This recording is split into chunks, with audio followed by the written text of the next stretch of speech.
रोज एक नई कहानी देखने के लिए चैनल को सब्सक्राइब करें और बेल आइकन दबाना ना भूलें। चमेली दिखने में जितनी सीधी सादी थी, दिमाग से उतनी ही चालाक और शातिर थी। लेकिन उसे अपने आसपास की चीजें चुराने में बड़ा मजा आता था। एक दिन उसके पड़ोस में रहने वाली कमला उसके घर मिठाई देने आती है। तभी उसकी सास मंगला बोलती है, अरे कमला तू, मैं तो अभी तुझसे ही मिलने आ रही थी कि तू ही यहाँ आ गई। हाँ मंगला, और अकेली नहीं आई, अपने साथ खुशखबरी के लड्डू भी लेकर आई हूँ। वो तो मैं देख ही रही हूँ तेरे हाथ में, पर खुशखबरी क्या है ये तो बता। अरे बताती हूँ, पहले चैन से तो बैठने दे। हाँ हाँ बैठ जा, ज्यादा देर खड़ी रहेगी तो तेरी कमर लचक जाएगी। बहू, ओ चमेली बहू, जरा 2 कप चाय तो लेकर आ। अपनी सास की आवाज सुनकर चमेली फटाफट से चाय समोसे लिए हॉल में आती है। तभी उसकी नजर कमला के दूर से ही चमक रहे कंगनों पर जाती है और वो चाय की ट्रे टेबल पर रखकर एकदम से कमला के दोनों हाथ पकड़कर बोलती है, हाय मेरी कमला आंटी, कितने दिनों बाद घर में कदम रखे हैं आपने। आपको देखने के लिए तो मेरी आंखें ही तरस गई थी। अरे मंगला की बहू, परसों ही तो कटोरी भर चीनी लेने आई थी, याद नहीं तुझे? अच्छा वो आप थी, मुझे लगा विमला आंटी थी।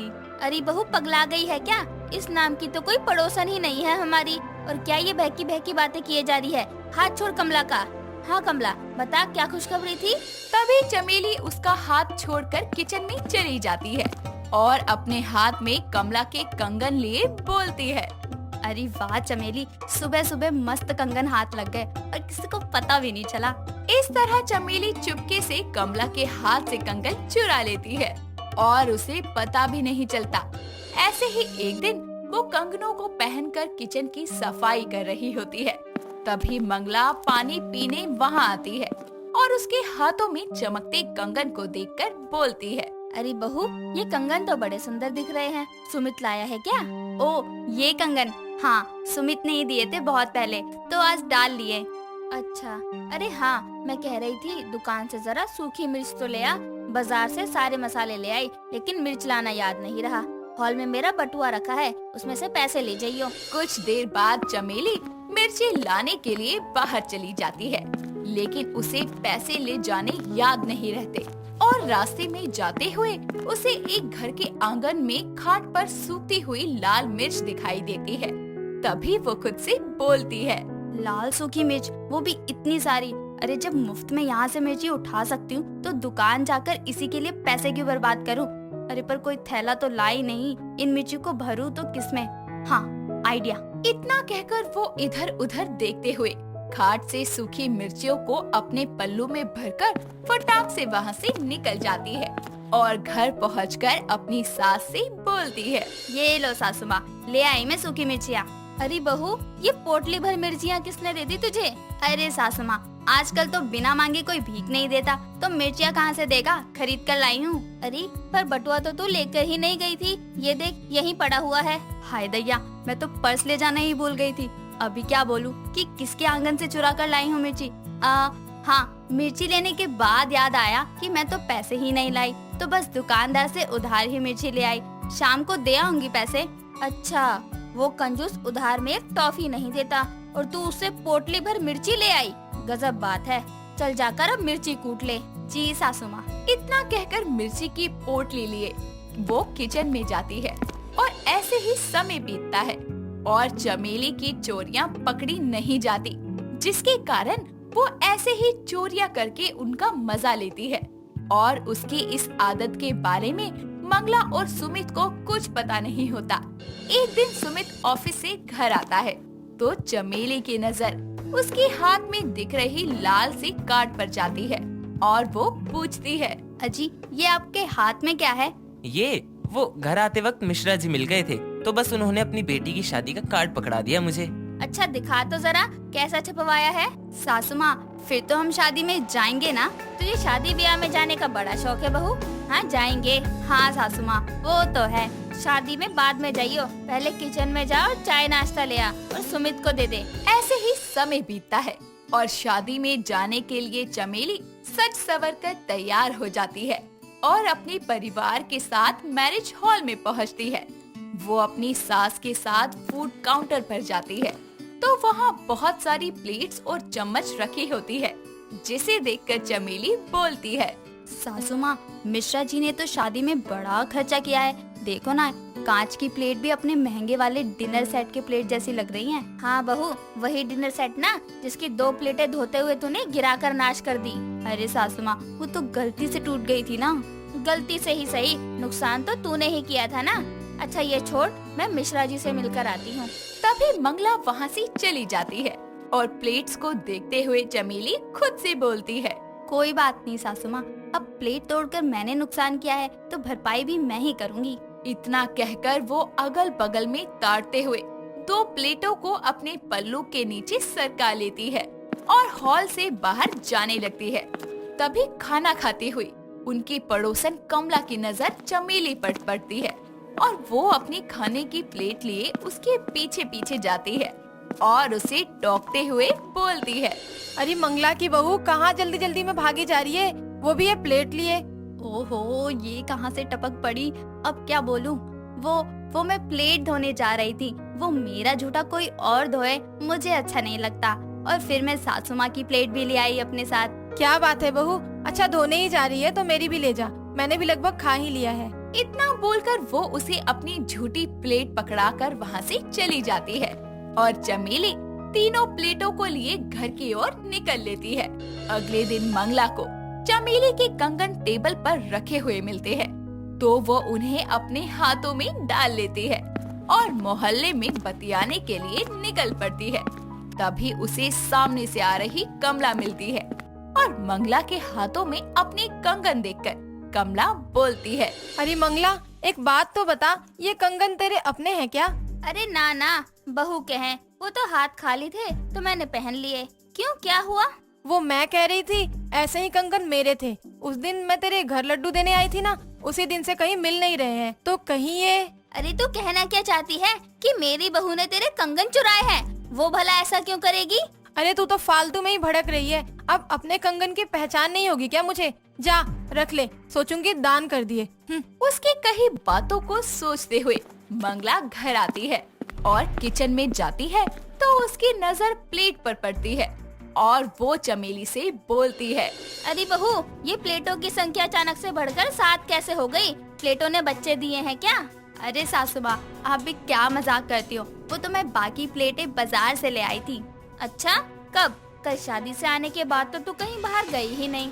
सच बोल, कहीं तो ये प्लेटें कंगन की तरह चुरा कर तो नहीं लाई ना? कंगन तो मेरे हैं सासू माँ। मैं क्या आपको चोर दिखाई देती हूँ? चोर भी चोर दिखाई नहीं देता बहू। तू रुक। सुमित बेटा, सुमित। तभी सुमित वहाँ आता है और मंगला उसे कंगन दिखाकर बोलती है। ये कंगन तूने बहू को दिए हैं क्या? हाय दया, चमेली, आज तो तू गई। ये कुछ बोले इससे पहले तू ही अपनी गलती मान ले। हाँ सासू माँ, मैंने ये कंगन कमला आंटी के हाथ से चुराए थे और ये प्लेट्स भी मैं शादी से ही चुरा कर लाई थी। बताओ, मेरी बहू चुपके चुपके किसी के कंगन तो किसी की प्लेटें चुरा रही है और मुझे खबर तक नहीं है। अरे मोहल्ले वालों को पता चला तो क्या कहेंगे? कैसी चोटी बहू है मंगला की। अरे किस चीज की कमी है तुझे जो ऐसे चोरियां करती फिरती है नासपिटी? माँ जो पूछ रही हैं उसका जवाब दो चमेली। सासू माँ, मुझे चीजें चुराने में मजा आता था और फिर मेरी चोरियां पकड़ी भी नहीं जाती थी, इसलिए मैं चीजें चुराती थी। पर सासू माँ, आपकी कसम, मैं चीजें चुराना छोड़ दूंगी। हाय राम, मुझे जीते जी ऊपर पहुँचा दे तू। देख बहू, आखिरी मौका दे रही हूँ। अगर फिर ऐसा हुआ तो मैं तुझे मारूंगी तो सही, साथ ही तुझे तेरे मायके भी छोड़ाऊंगी, बता रही हूँ। नहीं सासू माँ, अब ऐसा नहीं होगा। इतना कहकर वो अपनी गलती की माफी मांगती है और उसकी सास भी उसे समझाकर सुधरने का दूसरा मौका देती है। रुबीना और रागिनी दोनों सौतेली बहनें थी और उन दोनों में सगी बहनों से भी ज्यादा प्यार था। रागिनी काली थी और रुबीना गोरी, पर फिर भी रुबीना को अपनी सुंदरता और गोरेपन पे जरा भी घमंड नहीं था। तो वहीं रुबीना की सौतेली माँ आशा अपनी बेटी को सुंदर और गोरा देखने के लिए महंगे महंगे प्रोडक्ट्स लाया करती थी। ऐसे ही एक दिन आशा रागिनी को कुछ क्रीम लाकर दे देती है और रुबीना को देखकर बोलती है, किसी के साथ धूप में घूमने से तो भी काली हो जाएगी, वो नहीं, क्योंकि वो तो पहले से ही अपनी मरी हुई माँ की तरह गोरी है, पर तू नहीं, तू अपनी माँ की तरह काली है, काली। माँ, ऐसा कुछ नहीं होता। क्या आप भी हमेशा बच्चों की तरह गोरा काला करती हैं। रागिनी, गंदी बात। माँ से ऐसे कौन बात करता है भला? अरे वो माँ है, अगर उन्होंने कुछ कह दिया तो क्या हो गया? सिर्फ बोल देने से कुछ नहीं होता। और तेरा बाप तुझे मुझ पर छोड़कर गया विदेश कमाने के लिए, और फोन पर भी बस उसे तेरी ही फिक्र रहती है। हमसे तो जैसे कोई मतलब ही नहीं है उसे। आशा रुबीना को खरी खोटी सुनाकर वहाँ से चली जाती है और बेचारी रुबीना की आंखों में आंसू भर जाते हैं, जिन्हें देखकर रागिनी बोलती है, दीदी तू रो मत, माँ तो बस ऐसे ही बोलती रहती है। चलो ना, हम दोनों बाजार चलते हैं। रागिनी, अभी नहीं, अभी बाहर बहुत धूप है और माँ अभी अभी कुछ बोल के गई है ना। क्या दीदी, रात को भी भला अंधेरे से डर लगता है क्या? मैं तो पहले ही काली हूँ और काली हो जाऊंगी। अरे डर तो आपको लगना चाहिए, आप हो ना इतनी गोरी मक्खन मलाई। हट बदमाश, एक लगा दूंगी। दोनों बहनों की फिर से मस्तियाँ शुरू हो जाती है और दोनों शाम को मार्केट जाती हैं। मार्केट में कचौरियाँ खाने लगती हैं। तभी एक अर्नव नाम का लड़का आता है जो कि रागिनी से मसूरी जाने का रास्ता पूछता है। उसको देखते ही रागिनी को पहली नजर में उससे प्यार हो जाता है और वो मन ही मन बोलती है, वाओ, क्या लड़का है, क्या बॉडी है, क्या स्टाइल है। इतने लोगों में से उसने सिर्फ मुझसे ही रास्ता पूछा। हे भगवान, दोबारा मुलाकात करवा दे उससे। कहाँ खो गई? घर नहीं चलना? इतना बोलकर वो दोनों वहाँ से जाने लगते हैं और अपने घर पहुँच जाती हैं। रागिनी फटाफट घर में जाकर अर्नव के ख्यालों में खो जाती है। तो वहीं रुबीना शाम की आरती के लिए मंदिर जाती है, जहाँ अर्नव की पहली नजर रुबीना पर पड़ती है और वो उस पर अपना दिल हार बैठता है। अर्नव उसके पास जाकर उससे बोलता है, एक्सक्यूज मी मैम, क्या आप मसूरी से हैं? जी हाँ जी, अगर आपको कोई हेल्प चाहिए तो बता दीजिए, मैं आपकी मदद जरूर करूँगी। नहीं नहीं, वैसे मैं भी यहीं से हूँ। वो बस पढ़ाई के लिए बाहर गया था। मुझे पता ही नहीं था कि मेरे खुद के शहर में इतनी खूबसूरत लड़की रहती है। अगर पता होता तो कभी बाहर जाता ही नहीं। जी शुक्रिया, अब मैं आरती कर लूं? रुबीना शाम की आरती करके घर चली जाती है और अगले दिन रागिनी की एक बार फिर से कॉलेज के बाहर अर्नव से मुलाकात होती है और इस बार उन दोनों की बहुत ही अच्छी दोस्ती हो जाती है। तो वहीं अर्नव रोज शाम को आरती लेने के लिए मंदिर पहुंच जाया करता ताकि वो रुबीना से मिल सके, उसे देख सके। देखते ही देखते रागिनी अर्नव से प्यार करने लगती है और अर्नव उसे अपना बहुत ही अच्छा दोस्त बना लेता है। तो वहीं रुबीना और अर्नव भी एक दूसरे के काफी ज्यादा क्लोज आ जाते हैं और एक दूसरे से प्यार भी करने लगते हैं। ऐसे ही एक दिन अर्नव रुबीना से बोलता है, रुबीना, मैं बहुत जल्द घर में सबको हमारे बारे में बता दूंगा और तुम्हारे घर आकर तुम्हारी माँ से तुम्हारा हाथ मांगूंगा। जी, मुझे आप पर पूरा भरोसा है और उस दिन का बेसब्री से इंतजार करूंगी। अर्नव उसका माथा चूमता है और दोनों अपने अपने घर चले जाते हैं, जहाँ रागिनी बहुत ही खुश होती है और उसको ऐसे खुश देखकर रुबीना कहती है, क्या बात है रागिनी, मैं आजकल देख रही हूँ तू बड़ी बदली बदली सी है। क्या चल रहा है तेरे दिल दिमाग में? अपनी बड़ी दीदी को भी नहीं बताएगी? ऐसा कुछ नहीं है दीदी, बस ऐसे ही कुछ तो है। अब तो बता भी दे, कितना छुपाएगी मुझसे? दीदी, मुझे प्यार हो गया है और किसी से नहीं, अर्नव से। अर्नव का नाम सुनते ही रुबीना को जोर का झटका लगता है और वो रागिनी से कहती है, अर्नव से? रागिनी, क्या वो तुमसे प्यार करता है? मुझे तो दीदी उससे पहली नजर में ही प्यार हो गया था, पर अर्नव को कभी मुझसे प्यार होगा भी या नहीं, क्या पता वो पहले से ही किसी और को पसंद करता हो। ये सब कुछ आशा सुन लेती है और रागिनी से अर्नव के बारे में सब पूछती है। रागिनी अपनी माँ को भी सब कुछ सच सच बता देती है और आशा ऐसे में रागिनी से कहती है, बहुत अच्छा लड़का है, तू चिंता मत कर, तेरी माँ तेरी शादी उससे जरूर करवाएगी। पर माँ, दीदी मुझसे बड़ी है, उनकी शादी पहले होनी चाहिए। तो तू क्या चाहती है कि इस लड़की की वजह से तेरा रिश्ता भी ना करूं? इसकी माँ छोड़कर ही क्या गई है इसके लिए, जब मैं तुझ पर खर्चा ना करके इसको पालूं? माँ, आप कभी दीदी से प्यार के तो मीठे बोल नहीं बोल सकती क्या? इतना बोल रागिनी गुस्से में वहाँ से चली जाती है और अपनी बहन की खुशी के लिए रुबीना अर्नव को सारा सच बता देती है। पर आशा रुबीना को अर्नव के साथ देख लेती है और सोचती है, ओ तो ये नहीं चाहती कि मेरी रागनी का घर बसे और अपनी गोरी चमड़ी और सुंदरता का फायदा उठाकर अर्नव को भड़काने की कोशिश कर रही है, लेकिन मैं ऐसा कतई नहीं होने दूंगी। इतना सोचकर आशा दूर से उन दोनों की फोटोज क्लिक कर लेती है और रागिनी को रुबीना के खिलाफ भड़काते हुए बोलती है, ये देख तेरी बहन की करतूत, इस लड़की के लिए तू हमेशा अपनी माँ से लड़ती थी ना, आज देख दिखा दिया ना उसने अपना सौतेलापन, तुझसे तेरा प्यार दूर करना चाहती है, वो किसी की सगी नहीं है। रागिनी भी अपनी माँ के भड़कावे में आ जाती है और रुबीना से नफरत करने लगती है। उसके साथ दुश्मनों से भी ज्यादा बुरा व्यवहार करती है।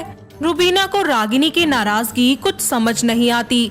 तो वहीं कुछ ही दिनों बाद अर्नव अपनी माँ मंगला के साथ हाथों में शगुन की थाल लिए आशा के घर आता है, जहाँ रागिनी और आशा को ये लगता है कि अर्नव रुबीना के लिए रिश्ता लेकर आया है और रागिनी गुस्से में बोलती है, ओह तो अपनी माशुका के बिना रहा नहीं गया, आ गए फिर से रिश्ता लेकर।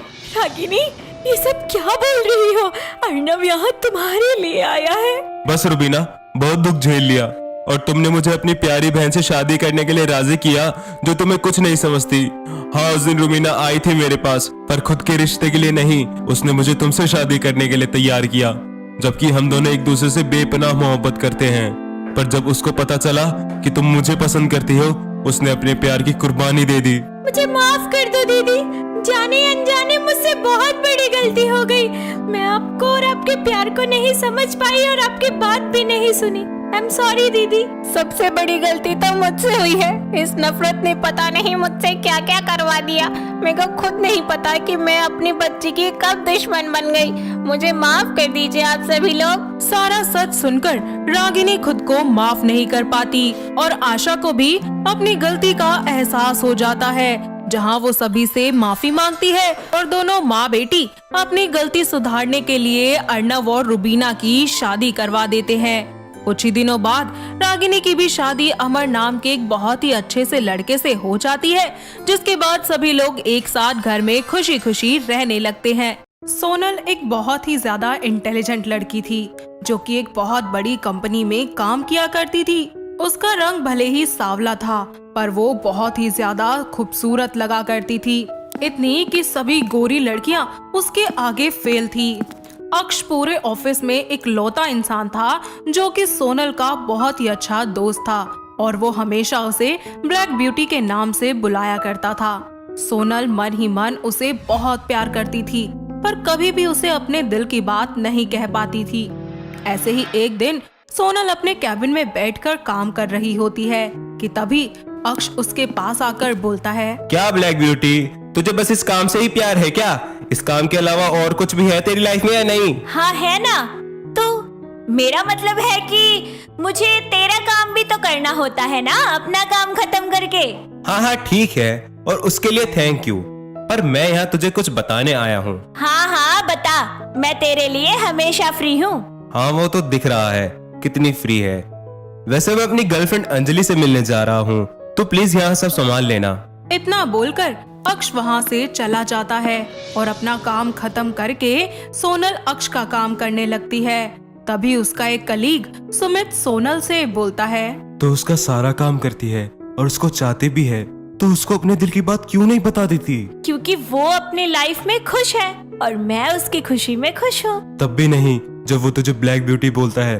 अरे उसको तेरी कदर नहीं है, तो फिर क्यों तू उसके लिए ये सब कर रही है? मुझे अच्छा लगता है जब वो मुझे ब्लैक ब्यूटी बोलता है।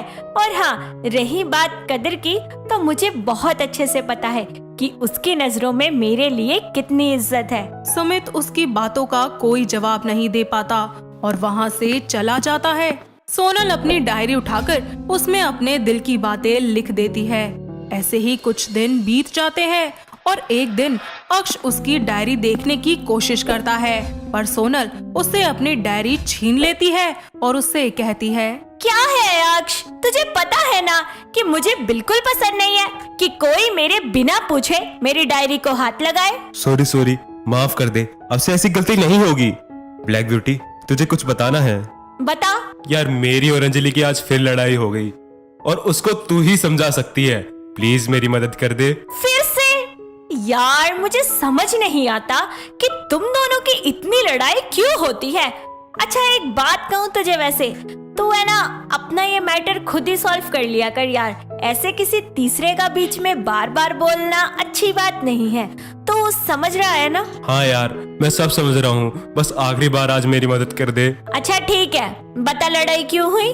आज हम दोनों के रिलेशनशिप को 3 साल हो गए और इसके लिए उसने सरप्राइज प्लान किया था, बट मैं भूल गया और लेट भी हो गया। हाँ, और फिर तूने वहाँ जाकर चोट भी दिखाई होगी। अक्ष सोनल को सारी बात बता देता है और सोनल अंजलि के पास जाकर उससे बात करती है। अंजलि हर बार की तरह इस बार भी उसकी बात मान जाती है और अक्ष को फोन करके बोलती है, ये तुम्हारी आखिरी गलती है, इसीलिए तुम्हें सोनल के कहने पर माफ कर रही हूँ, पर याद रखना आगे से बिल्कुल बात नहीं करूँगी। Okay baby, I love you. Thank you so much Sonal, आज तुम्हारी वजह से हमारा रिलेशनशिप बना हुआ है, वरना तो इसे कुछ नहीं आता। तुम बहुत अच्छी हो, तुम जैसे दोस्त तो सबको मिलने चाहिए। अरे इसमें थैंक्स की क्या बात है अंजलि, तुम दोनों मेरे बहुत अच्छे दोस्त हो, इतना तो मैं कर ही सकती हूँ। अंजलि और अक्ष के बीच सब कुछ ठीक हो जाता है और कुछ महीने यूं ही बीत जाते हैं और अंजलि का बर्थडे आता है। उसके बर्थडे के लिए अक्ष बहुत ही अच्छे से प्लानिंग करता है और ये सब दिखाने के लिए वो सोनल को अपने साथ रेस्टोरेंट के रूम में ले जाता है और अंजलि को भी फोन करके वहीं बुला लेता है। तभी वो सोनल से बोलता है, ब्लैक ब्यूटी, बता ना मैं कैसे अंजलि को शादी के लिए प्रपोज करूं? पर ये मैं कैसे बता सकती हूँ? अरे तो हम दोनों की दोस्त है, आज तक तूने ही हेल्प की है, आज भी कर देना। तुझे बोलने में घबराहट हो रही है और कुछ समझ नहीं आ रहा कि कैसे बोले, राइट? तो तू एक काम कर, तू अंजलि के आने से पहले मेरे साथ प्रैक्टिस कर ले। तुझे जो भी अंजलि को बोलना है वो सब तू मुझे बोल ले, इससे तेरा डर भी निकल जाएगा और तेरा काम भी हो जाएगा। अक्ष सोनल की बात मान जाता है और अंजलि के लिए लाई हुई रिंग को लेकर सोनल के साथ प्रैक्टिस करने लगता है। वो लास्ट में अपने घुटनों के बल बैठकर उसे शादी के लिए प्रपोज कर ही रहा होता है कि तभी ये सब कुछ अंजलि सुन लेती है और उसको रिंग देते हुए भी देख लेती है। ये सब देखने के बाद उसे बहुत बड़ी गलतफहमी हो जाती है और वो गुस्से में उन दोनों से बोलती है, ओह, तो यहाँ इस ब्लैक ब्यूटी के साथ रंगलिलियां मनाई जा रही है। मुझे धोखा दे रहे हो, प्यार इसके साथ और शो ऑफ मेरे साथ। तभी बोलूं कि तुम्हें कभी मेरी एक चीज याद नहीं रही और इस काली कलूटी के बारे में A to Z सब कुछ पता है तुम्हें। वैसे अनजाने में ही सही, पर नाम तुमने बिल्कुल सही रखा है, ब्लैक ब्यूटी। बहुत हुआ अंजलि, मेरे अलावा कोई और सोनल को इस नाम से नहीं बुला सकता, समझी? ओह, तो आज तुम्हारा प्यार सर चढ़कर बोल रहा है। अरे शर्म नहीं आई मुझे धोखा देते हुए? दोस्ती की आड़ में इस कलवी के साथ गुलछल्ले उड़ा रहे थे। और तुमसे भी ज्यादा नीच और गिरी हुई तो ये लड़की है, जिसकी ना शक्ल है ना सूरत है। सोचा होगा अच्छा लड़का है, फंसा लेती हूँ।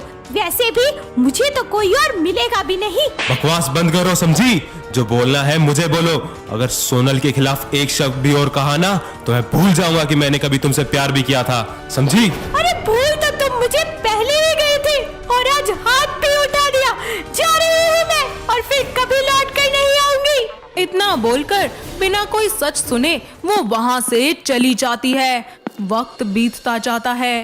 अंजलि के दूर जाने के गम में अक्ष दुखी रहने लगता है और अपने दोस्त को ऐसे देखकर सोनल को बिल्कुल भी अच्छा नहीं लगता और वो अंजलि को सच बताने के लिए उसके पास चली जाती है और जाकर उससे बोलती है, अंजलि प्लीज एक बार मेरी बात सुन लो।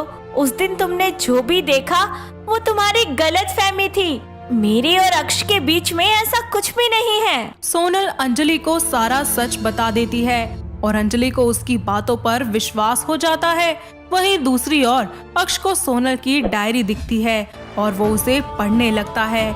जिसे पढ़ने के बाद अक्ष को पता चलता है कि सोनल उसको पहली मुलाकात से ही प्यार करती है, पर वो उसे कभी अपने दिल की बात नहीं बता पाई क्योंकि उसका रंग काला था और अक्ष गोरा। साथ ही वो अंजलि से प्यार भी करता था, इसीलिए वो अपने प्यार को अंजलि की वजह से सैक्रिफाइस कर देती है। ये सब जानने के बाद अक्ष अपने दिल पर हाथ रखकर सोचने लगता है। इतने में वहाँ पर सोनल अंजलि को लेकर आ जाती है, पर अक्ष अंजलि की कोई बात नहीं सुनता, बल्कि वो उसी के सामने सोनल को अपने घुटनों के बल बैठकर प्रपोज कर देता है, और इस बार सच वाला। साथ ही सोनल से बोलता है, आई लव यू सोनल, और आज मुझे पता चल गया है कि मुझे सच्चा प्यार अंजलि से नहीं तुझसे है। थैंक यू अंजलि, मुझे मेरे सच्चे प्यार से मिलाने के लिए। और हाँ, तुमने जाने अनजाने में सब सही कहा है। इतना बोलकर वो सोनल को अपने गले से लगा लेता है, साथ ही उसके माथे पर किस भी करता है। ये सब देखकर सोनल की आंखों में आंसू आ जाते हैं और अक्ष उसको उसकी डायरी दिखाकर सब बता देता है, और अंजलि भी वहाँ से माफी मांगकर उन दोनों की जिंदगी से हमेशा के लिए चली जाती है। कुछ ही दिनों बाद अक्ष सोनल के साथ में कोर्ट मैरिज कर लेता है और वो दोनों खुशी खुशी एक दूसरे के साथ अपनी शादीशुदा जिंदगी बिताने लगते हैं। तो दोस्तों, कैसे लगी आपको हमारी ये ब्लैक ब्यूटी वाली बहू की कहानी? क्या आपके घर के आसपास भी है कोई ऐसी बहू जिसका रंग ऐसे ही सांवला हो? अगर हाँ, तो उन्हें ये वीडियो दिखाइए और हमें कमेंट करके बताइए। दोस्तों, अगर आपको ये कहानी पसंद आई तो इसे लाइक करें, शेयर करें और कमेंट करके बताएं कि कहानी में आपको सबसे अच्छा क्या लगा।